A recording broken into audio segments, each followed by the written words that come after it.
Selam, nasılsınız arkadaşlar? Hoş geldiniz.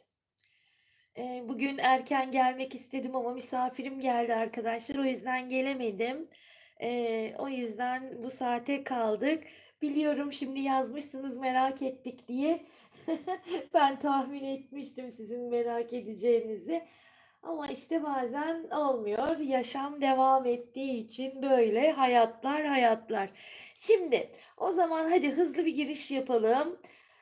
Diyelim ki 8 Nisan 2024 Koç burcunda yılın ilk güneş tutulması gerçekleşecek ve bu tam güneş tutulması bizlere neler diyor? Su grubuna, ateş grubuna neler söyleyecek? Onlara bakacağız. Tabii ki yine söyleyeceğim. Diğer videomda da üstüne basa basa söylemiştim bu konuyu.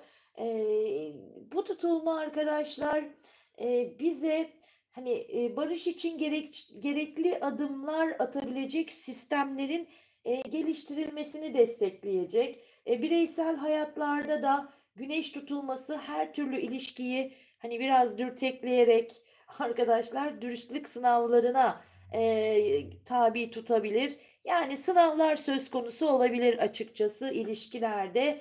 İşte dürüstlük sınavlarından bahsediyor yalnız.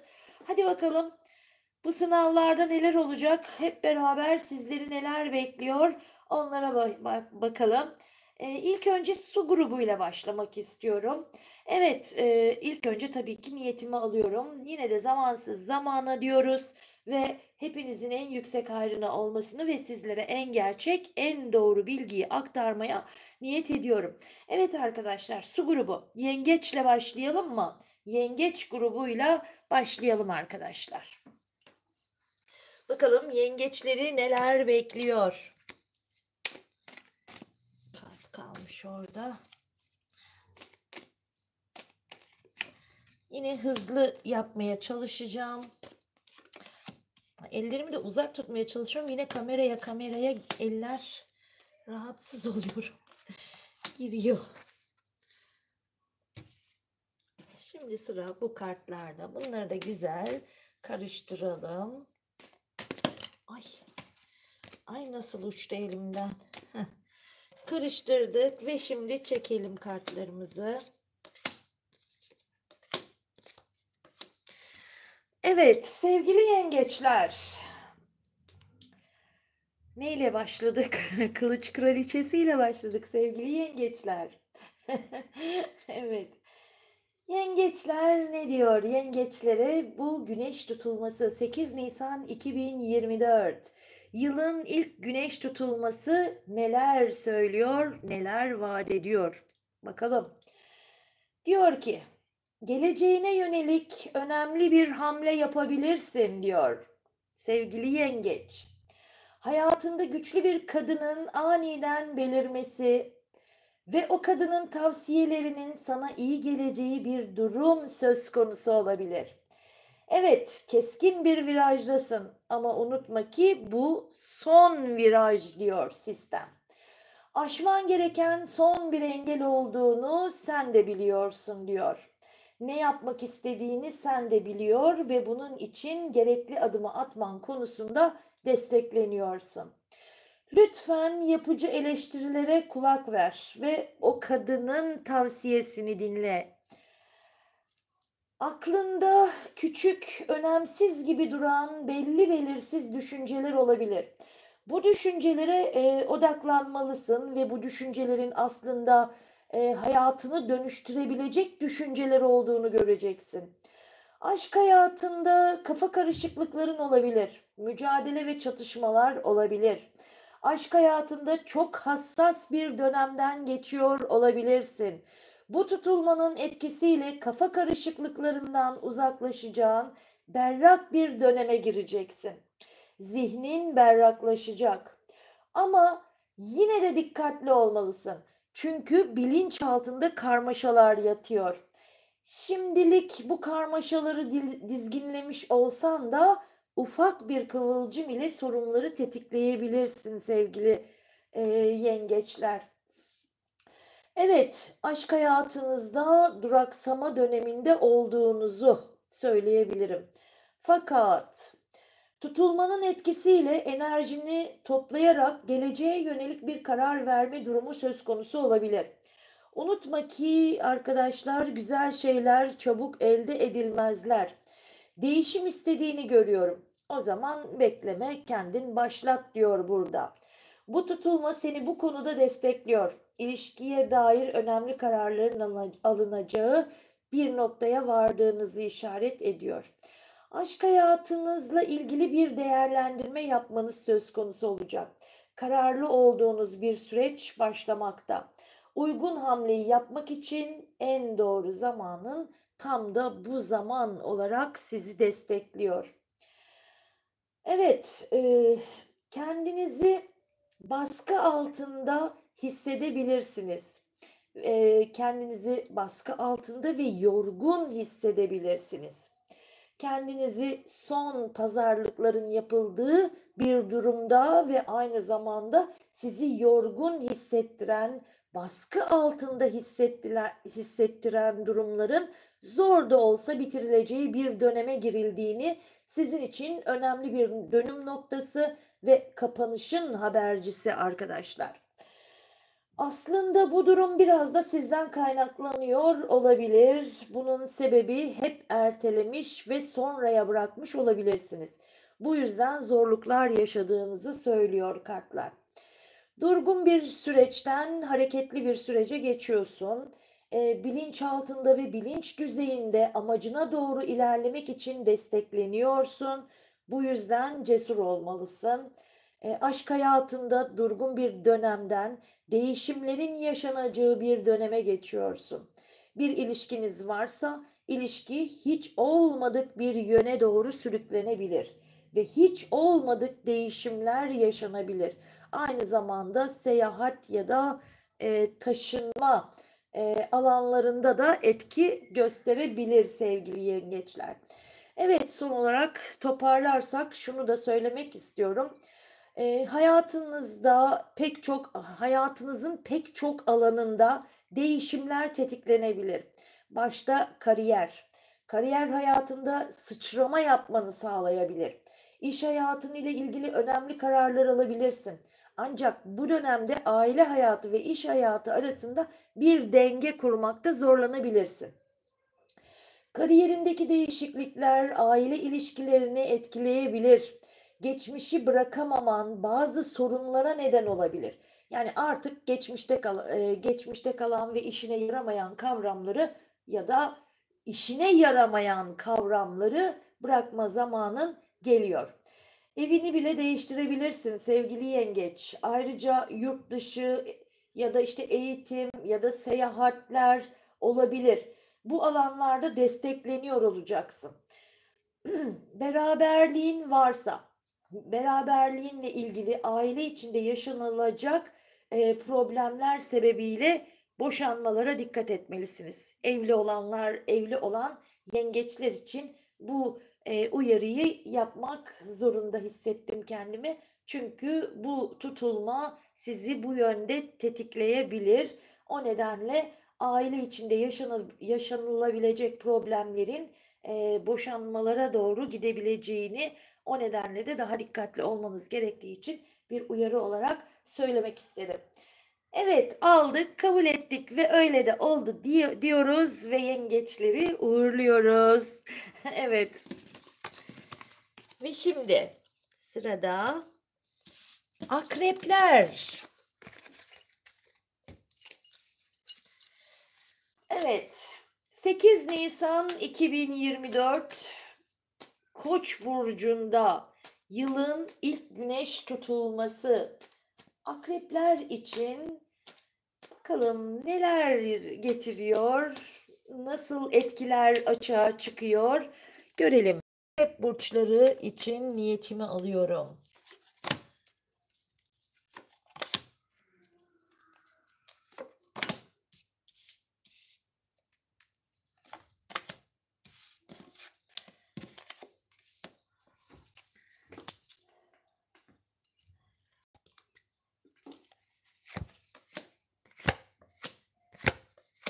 Oy. Bu Bu karttan sonra bir tane de alacağım akreplere. Hmm. Ben her zaman deli kartından sonra bir karta daha ihtiyaç duyuyorum. O yüzden bir kart daha aldım.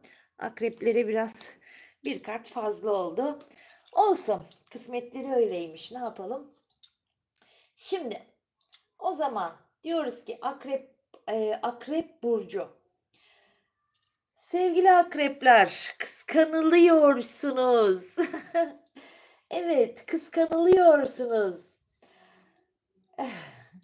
Başaramayacağınız şey yok. Yeter ki sen inan ve iste. Aşk hayatınızda geçmişte başarısızlık olarak yorumladığınız bir durum ya da bir ilişki yaşamış olabileceğinizi, zirveye oturmayı beklerken tepetaklak olduğunuzu düşünmüş olabilirsiniz. Ve görüyorum ki hala bunun etkisini üzerinizden atamamışsınız. Ama üzülmeyin. Bu tutulma aşk hayatınıza dair güzel haberlerle sizi destekliyor. Aşkta başarı elde eder ve muradınıza erebilirsiniz. Hayatınızda bir partner yoksa en yakın zamanda bir partnerin hayatınıza girmesi söz konusu. Aşk hayatınıza dair sorun varsa üzülmeyin. Her şey dilediğiniz gibi olması için bu tutulma yine sizleri destekliyor. Görüyorum ki yorulmadan, şikayet etmeden çok fazla sabır gösterdiğiniz, emek verdiğiniz bir ilişkide, hatta ilişkideki tüm yükün sizin omuzlarınızda olmasına rağmen adeta sırtınızdan hançerlenmiş olabilirsiniz. Bu da sizin enerjinizi düşürerek acı dolu bir değişim yaşamanıza sebep olmuş. İlişkide e, kararlılıktan ziyade arkadaşlar e, bir karanlığın içerisine kendinizi karanlıkların içerisinde bulmuş olabilirsiniz.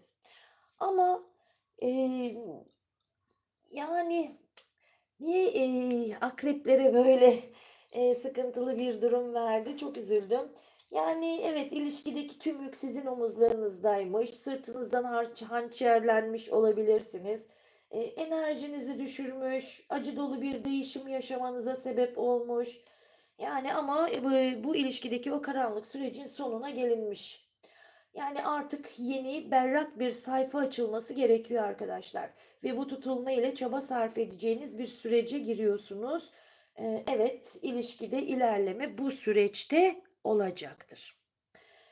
Pozitif olmalısınız çünkü şans sizden yana. Artık her an her şey olabilir diyor kartlar. Zaten bunu muhtemelen hissediyorsun. Altıncı hissin sana bunu fısıldıyor. Altıncı hissine güvenmelisin ve yepyeni bir başlangıca hazır olmalısın. Ummadığın gelişmeler olabilir, duygusal hayatında belirsizlik ve kararsızlıkların biteceği, aynı zamanda büyük gelişmelerin arifesinde olduğunu söyleyebilirim. Belirsizliğin sona ermesi ve artık bir şeylerin görünür olması, netlik kazanması söz konusu. Karanlıklardan çıkışın müjdesini veriyor. Aynı zamanda pozitif düşünmeniz gerektiği konusunda da sizi uyarıyor. Kontrolden çıkmış durumun tekrar kontrol altına alınacağını, aslında en zor kısmın hallolduğunu, yani şansınızın açık olduğunu söylüyor. Aşk hayatınıza dair de sorunların çözüleceği, her şeyin daha iyiye gideceği günler başlıyor. Yarın bugünden daha aydınlık olacak sevgili akrepler. Evet. Şimdi son olarak toparlamak gerekirse sevgili akrepler, sağlığınıza daha fazla önem verme zamanı olarak veriyor. Yani sağlığınıza dikkat etmeniz gerekiyor. Ve yaşam tarzınızda sağlıklı değişimler yapmak için en güzel zaman ve sistem de sizi bunu destekliyor. O nedenle zaten siz de bunu yapmak isteyebilirsiniz. İş, kariyer konusunda hayatınıza yenilikler gelebilir. Yeni bir işe başlama ya da mevcut işinizde fırsatlar yakalama ya da verimliliğinizi arttırma gibi alanlarda destekleniyorsunuz. Kendinize Çok fazla yüklenmemeye dikkat edin. Yani sağlık konusunda da kontrolü bırakmayın. Beslenme tarzınıza dikkat etmelisin. Egzersizler yapmalısın. Düzenli ve sistemli bir yaşamın ne kadar keyifli ve verimli olduğunu hissedeceksin. Ve sevgili akrepler, özel hayatında eder mi, değer mi diye kendini sorgularken bulabilirsin. Evet, çok acı çektim ama acılarımdan doğdum diyecek ve hayatını şekillendireceksin. Evet. Evet, eder mi, değer mi? Bunu sorgularken bulabilirsiniz. Yani bu soruyu kendinize tekrar tekrar söylerken bulabilirsiniz kendinizi. Ama burada ne diyor sistem size? Evet, çok acı çektin ama acılarından da doğdun diyor. Ve hayatının yeniden şekillenmesinden bahsediyor. Evet, aldık, kabul ettik ve öyle de oldu diyerek akrep burçlarını da uğurluyoruz. Sevgiyle kalın. Evet. Şimdi sırada ne kaldı? Balık kaldı, değil mi? Balık burçları. Evet. Balık burcu. Balık burçları için 8 Nisan 2024 Güneş tutulmasının Balık burcu üzerindeki etkileri nelerdir diyoruz ve başlıyoruz.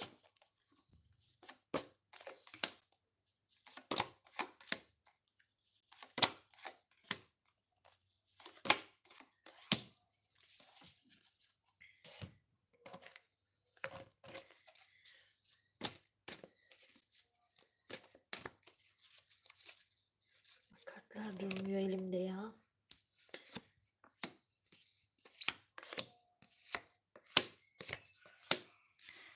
Evet sevgili balıklar. Balık burcu. Mantığınızla hareket etmeniz gereken bir döneme giriyorsunuz. Düşmanlarınız olabilir fakat siz düşmanlarınızdan daha avantajlı bir konumdasınız. Duygularınızla değil, mantığınızla hareket etmeniz gereken bir zaman diliminde olduğunuzu söylemek istiyorum. Aşk hayatınızda yepyeni bir sayfa açılması artık mümkündür. Aşk hayatınıza dair tüm engellerin aşılması ve sorunların çözülmesi için destekleniyorsunuz. Şu anda bulunduğunuz nokta bir zirve noktası. Aynı zamanda bir bitiş çizgisi. Bu nedenle bazıları için bekarlığa veda anlamı taşıyabileceği gibi bazıları için sorunlu aşk hayatına vedadır. Aşk acısı çekenin karşısına kader yepyeni bir partner de çıkarabilir. Kısacası bu nokta kişinin aşk hayatında bir dönüm noktasıdır sevgili balıklar. Duygularının esiri olmamalısın. Maalesef hayatınızı kötürüm bırakan gizli güçler etkisi altında kalmış olabilirsiniz. Üzülmeyin çünkü artık bu esaretten kurtuluyorsunuz. Hayatını etkileyen olumsuz enerjilerden arınmak için bir fırsat size sunulacak. Eğer bir aşkın bağımlısı olduğunu hissediyorsanız ve bu ilişki sonu olmayan ve sizi hiçbir yere götürmeyen bir ilişki ise artık üzülmeyin. Çünkü artık bu esaretten kurtuluyorsunuz. Çünkü güçleniyorsunuz. Hayatınızdaki ilerleme, kararsızlıklar nedeniyle durmuş dahi olabilir. Ve ilerleme siz bu ikilemden kurtulduktan sonra devam edecek. Hayatınızda kontrol edemediğiniz durumlar olduğunu düşünüyorsanız merak etmeyin. Tutulmanın etkileri her şey kontrol altında diyor. Artık hangi yöne ilerleyeceğinizi biliyorsunuz. Tabii ki önce iyi bir durum değerlendirmesi yapmalı ve yola koyulmalı diyor kartlar. Çünkü başaracaksınız. Amacınıza ulaşmak için ihtiyacınız olan her şey zaten sende var.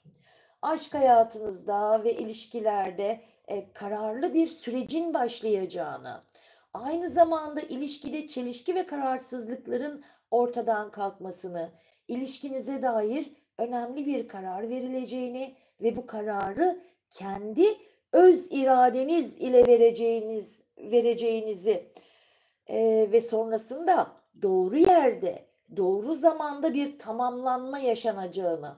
Bu sizin için öyle bir başlangıç ki size barış, huzur, mutluluğun kapılarını açıyor.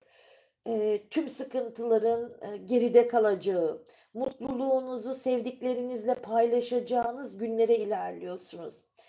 Aşk hayatınızda da güzel haberlerin, kapanmış evrelerin olacağını, partnerinizle daha net ve açık bir şekilde ilişkinize daha ileriye götürme arzusu içerisinde olabilirsiniz. Ya da bir birleşme ya da güzel bir haberin kutlanması olarak sizi destekliyor. O zaman mottomuz hoş geldin aşk diyoruz sevgili balıklar. Evet ve son olarak toparlamak gerekirse sevgili balıklar, öncelikle başkalarının sizi nasıl gördüğü değil, sizin kendi değerinizi ne ile ölçtüğünüze bakın. Eee, Bu arada geliriniz, işte parasal açıdan dönüm noktası yaşanacak. Yeni gelişmeler hayatınıza dahil olacak. İşsizseniz belki kendi işinizi bile kurmaya adım atabilirsiniz. Çünkü o konuda da oradan da destekleniyor olacaksınız. Yani o cesarete, o güce geliyorsunuz. Yani maddi olarak sorumluluklarınız artabilir ama bu dönemde uzun vadeli bir yatırım düşünebilirsiniz. Belki hani aile evinde yaşıyorsanız kendi evinize çıkmak ya da evlenmek gibi ama tabii bu süreçte de hani harcamalarınızın daha da artacağını söylüyor. Bu arada balıkların beslenmesine mutlak ve mutlak dikkat etmesi gerektiğini e, onu söylemek istiyorum ve hani fazla kilolarınız varsa da bu süreçte çok rahat bir şekilde verebilirsiniz. O yüzden hani balıklar da şimdi burada destekleniyorlar. O nedenle şu rejim yapan balıklar varsa en güzel zaman bu zaman. Evet, kilo vermek için, fazla kilolardan kurtulmak için çok güzel bir zaman. Emeklilik işlemleriniz varsa bununla ilgili de olumlu gelişmeler. Ama nedense balıklara hep yurt dışı kaynaklı durumlardan bahsediyor ya da yurt dışı kaynaklı eline işte para da geçebilir. Devletle ilgili olumlu gelişmeler yaşanabilir. Ticaretle ilgili yine hep olumlu veriyor. Yani para alanında da yüksek veriyor balıkları. Evet, o zaman ne diyoruz? Aldık, kabul ettik ve öyle de oldu diyerek balıkları da uğurluyoruz. Sevgiyle kalın diyoruz. Evet, şimdi ateş grubuna geçelim mi? Bir dakika. Ateş grubu, ateş grubu. Ay birden ateş grubu burçlarını unuttum. Koç burcu. Tamam, Koç. Ateş grubundan Koç. Bir an durdum arkadaşlar. Ateş grubu neydi diye düşündüm yani. Evet. Hadi bakalım. O zaman ne diyoruz? Ateş grubu. Koç burcu için diyoruz. 8 Nisan 2024 Güneş tutulmasının Koç burcu üzerindeki etkilerini soruyoruz.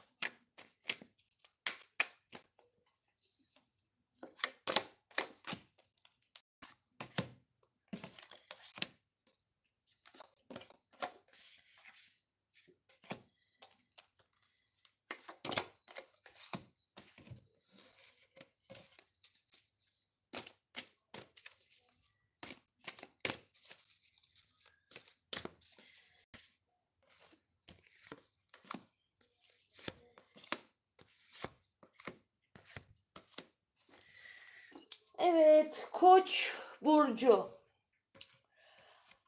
Sevgili koçlar, hayatınızda bir kaos döneminden geçmiş olabilirsiniz. Örneğin ortak bir iş yapıyorsanız ortağınızla problemler çıkmış olabilir ya da işinizde, iş yerinizde, koltuğunuzda göz diken insanlar olmuş olabilir ya da ciddi anlamda bir rekabet ortamında kalmış olabilirsiniz.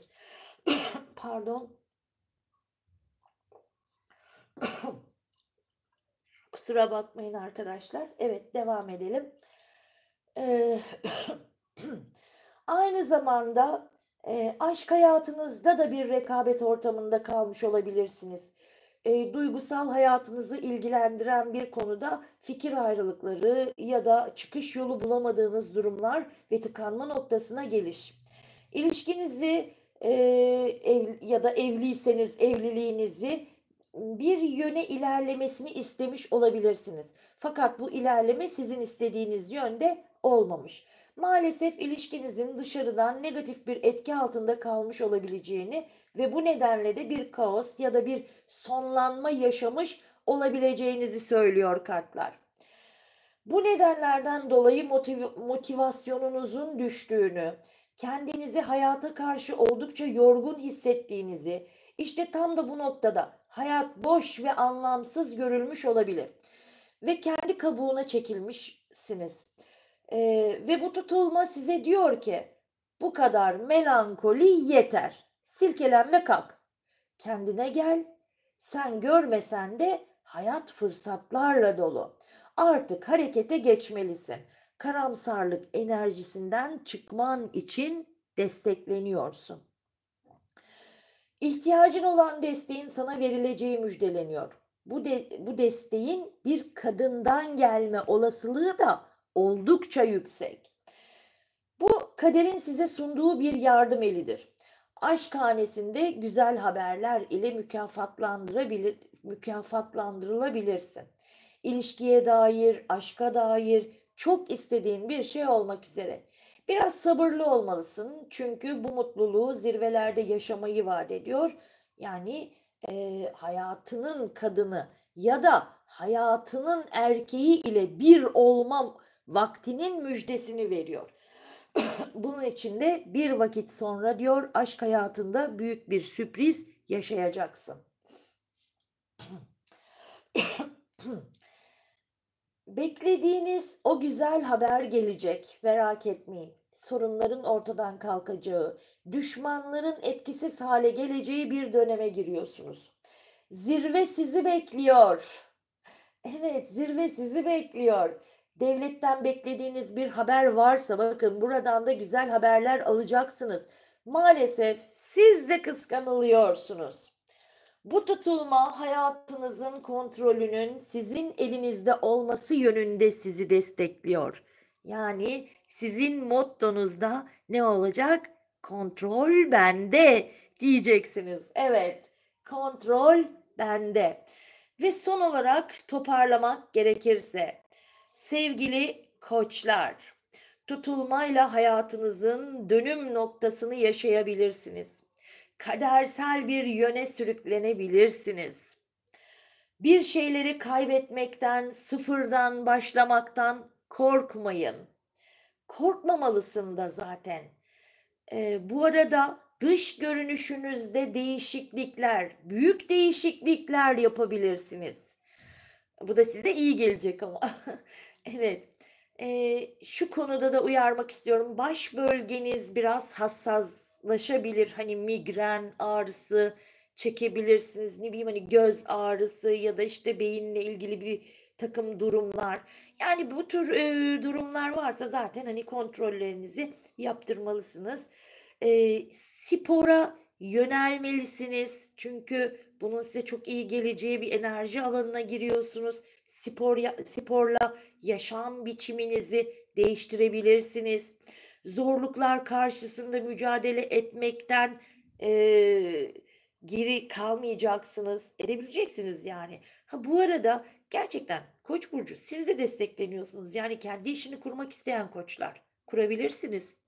Yani alan açılmış. Evet. Evet.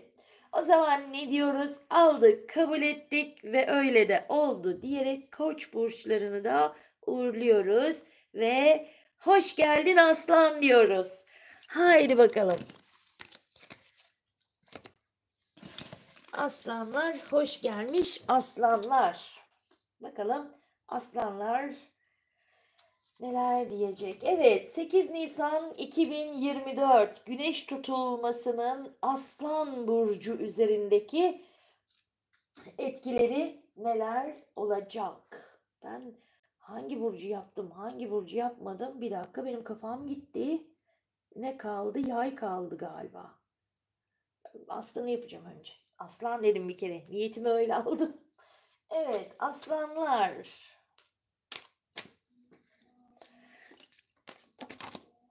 Hangi düştü zaten?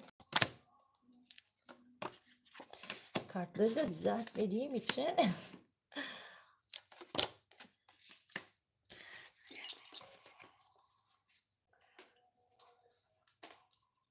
Aslanlar. Haydi bakalım. Aslanlara neler söylüyor? Diğer kartlara. Ay ben evet yoruldum sanırım. Kartlar elimde nasıl döküldü bir bilseniz. Kusura bakmayın. Tamam, şimdi toparlıyoruz. Hemen hızlı bir şekilde. Oh oh. Kılıç beşlisi, kılıç altılısı, tılsım kraliçesi, imparatoriçe. Evet sevgili aslanlar.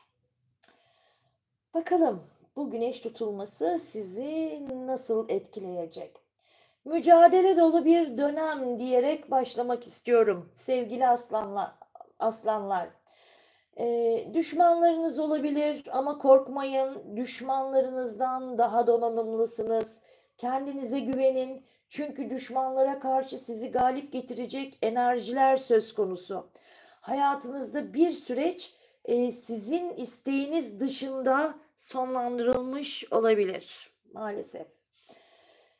Ve bir şeyleri geride bırakmak, istemeseniz de kabullenmek durumunda kalmak, vazgeçmekten bahsediyorsunuz. Arkanıza bakmadan vazgeçmek, geçmişi kabullenmek, üzülerek de olsa kabullenmek. Dalgalı sulardan sakin sulara geçiş hikayesi bu. Evet. Yeni bir hayat için bir şeyleri geride bırakmak ama bu hikaye burada bitmiyor arkadaşlar. Uzaklardan çağrılıyorsunuz. Büyük fırsatlar için gel diyor. Sanki bir sınavın sonu, sanki ileride belki de iyi ki böyle olmuş diyeceğiniz günlerin başlangıcı. Ve Tılsım Kraliçesi size bolluğu vaat ediyor. Güvenli bir hayat diyor. Bu bir iş teklifi de olabilir ya da elinize geçecek olan bir para söz konusu olabilir. Ya da birikiminiz varsa bunun en doğru şekilde değerlendirmek de olabilir. Aşk hayatınızda ise çok önemli pozitif gelişmeler olabilir. Bekarsanız evliliğe atılacak bir adım ya da evlilik kararı, evlilik teklifi, kısacası evliliğe doğru atılan bir adım. Bu tutulma size diyor ki hayatında yepyeni bir sayfa açmaya hazır mısın? Hazır mısınız sevgili aslanlar? Çünkü tutulma sizi şans yönünde destekliyor. Öncelikle pozitif olmanız gerektiği konusunda vurgu yapıyor.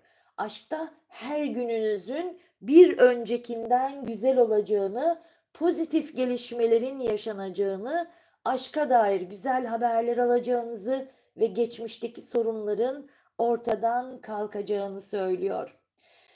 Evet, ve toparlamak gerekirse diyor ki aslanlar için yani evini değiştirmek ya da ev almak, satmak konusunda ya da satmak konusunda destekleneceksin. Alacağınız ev başka bir şehir, hatta yurt dışı bile olabilir diyor. Ya da kamuda çalışanlar tayin isteyebilir. Aile içinde anne babası olanlar yani aile büyükleriyle ilgili sağlık durumlarına odaklanabilirsin. Evet yani aslanlar aslında biraz hareket halinde olabilir. E, güzel verdi aslında. Biz de diyoruz aldık, kabul ettik ve öyle de oldu diyerek aslanları uğurluyor. Kimi davet ediyoruz? Yayları davet ediyoruz. Evet. Hadi bakalım. Buyursun yaylar.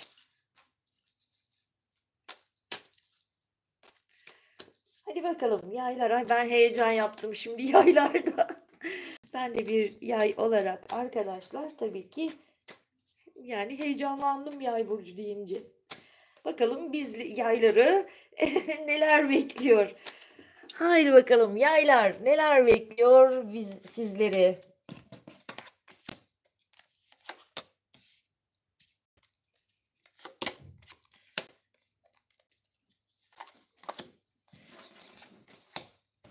Hadi bakalım neler bekliyor görelim.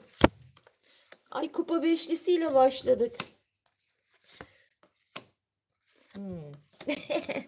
Evet. Evet sevgili yaylar. Yay burcu. Bu aralar biraz modunuz düşmüş olabilir diyor kartlar. Aslında durum sadece bardağın boş tarafını görmeniz olabilir. Ya da birisine uzak kalmış da olabilirsiniz. Sanırım en güzel nasıl anlatabilirim? Hani en güzel vatan hasreti çekmek gibi bir duygu olarak tabir edebilirim. Bu da sizi karamsarlığa ve melankoliye itiyor olabilir. Bu tutulma size diyor ki artık bu karamsarlıktan çıkmalısın. Seni destekliyorum. Artık kaybettiklerinle değil, sahip olduklarınla ilgilen. Geçmişe değil, geleceğe odaklan. Üzgün, kırgın, kederli ya da bir kayıp yaşanmış dahi olsa artık önüne bakmalısın. Evet, bu tutulma seni cömert bir şekilde destekliyor. Eğer borcunuz varsa, bu dönemde borçlarınızı ödemek için mükemmel bir zaman dilimi olduğunu, miras ile ilgili konular gündeme gelebilir, elinize geçen parada artış olabilir, aynı zamanda makul yatırımlar yapma eğiliminde olabilirsiniz. Bunun yanı sıra hayır işlerine de zaman ayıracağınızı söylüyor. İhtiyacı olan insanlara yardım etmek sana da iyi gelecek. Ve aşk hayatınızda somut gelişmeler yaşayabilir. Çok isteyip elde etmek istediğiniz bir şeyi elde edebilirsiniz. Aşk hayatınızda güzel haberlerin müjdesini veriyor sevgili yaylar. Hediyeler alabilirsiniz. Eğer bir ilişkiniz varsa ilişkinizi olumlu etkileyecek kararlar verebilir. Bir ev alımı olabilir ya da bir iş teklifi alabilirsiniz. Var olan bir işiniz varsa işinizle ilgili pozitif gelişmeler ve yaşam standardınızın yükselişi olarak hayatınızı renklendirebilirsiniz. Amaçlarınız uğruna yola koyulmanın zamanı geldi sevgili yaylar. Kararlı ve azimli bir şekilde yeni bir başlangıca hazır ol diyor. Çünkü sen ihtiyacın olan her şeye sahipsin. Önüne çıkacak engelleri aşacak güce de sahipsin. Rakiplerin varsa düşünme bile. Birinci belli. O bir yay. Aşk hayatınızda önünüze engeller çıkabilir. Fakat bu engeller aşılabilecek engeller. Unutma, bu tutulma sana şansı getiriyor, avuçlarının arasına bırakıyor. Radikal değişimlere hazır ol. Ve hayatında büyük yenilikler olacak. Çok önemli gelişmeler yaşayabilirsin. Hayallerinin kadınını ya da erkeğini bulabilirsin. Yani bu kişiyle tanışma vakti diyor. Ya da zaten tanıştıysanız bu ilişki evliliğe doğru ilerleyebilir. Aşk hayatınızda bir dönüm noktası yaşanabilir. Evet sevgili yaylar, son olarak bu tutulma size diyor ki bazı şeyleri herkesle paylaşmak doğru olmayabilir. Özellikle özel hayatınla ilgili yani paylaştıklarınıza dikkat edin. Kimle, neyi paylaşıyorsun, neleri anlatıyorsun? Dikkatli olmalısın. Pek çok kişinin gerçek yüzü ortaya çıkacak. Tabii ki sen sakin kalmalısın. Evet, zaten aşk hayatın ön planda olacak. Hayatındaki kişinin bu döneme dönemde hangi niyeti taşıdığını, gelecekte seni nereye koyuyor? Yoksa aklı geçmişte mi kaldı? Ya da, işte, bunları anlayacağın bir, döneme, zaman dilimine giriyorsun. Bitmesi gereken bir beraberlikse bırak, bitsin. Yani acısını doya doya yaşa ama bil ki gidenin yerine gelen seni çok daha mutlu edecek. Sağlık açısından da arkadaşlar, eee, çocuğu olan yaylar için söyleyeyim. Çocuğu olan yaylar için, çocuklarına dikkat etsinler. Çünkü neden? Burada birtakım enfeksiyonlara açık olabileceklerini söylüyor. Tekrarlanan, eee, işte, o enfeksiyonla ilgili, hani, nasıl deniyordu? Bir türlü toparlayamıyorum onu. Şimdi çocuğumuz da olmadığı için bilemiyoruz böyle şeyleri. Nasıl? Yani kronikleşen, hani, çocuklar bazen böyle kronik hastalıklar oluyor ya. Yani o durumlara dikkat etmesi gerekiyor yayların çocukları varsa. Eee, Eğer ki bebek isteyen yaylar varsa ya da bebek tedavisi gören yaylar varsa bu dönemde çok şanslısınız ve mutlaka denemelisiniz ya da, işte, normal olarak da mutlaka denemelisiniz istiyorsanız tabii ki. Siz şanslı bir dönemdesiniz bu açıdan da. Aile içindeki bazı sıkıntılarınız artık tamamen ortadan kalkıyor. Rahat olabilirsiniz. Yani zorlandığınız yerler artık sizin en güçlü yerleriniz olacak diyor. Biz de ne diyoruz? Aldık, kabul ettik ve öyle de oldu yaylara. Ay güldüm Gözde okudum yazdığını. Ben almayayım, alana da mani olmayayım diyerek noktayı koyuyorum. Evet. Ben daha biraz daha büyümeliyimler. Evet, aldık, kabul ettik ve öyle de oldu diyerek bu geceki açılımımızı da burada bitiriyoruz. Umarım bir burcu da atlamamışımdır. Evet, kendinize çok iyi bakın. Sevgiyle kalın, hoşça kalın.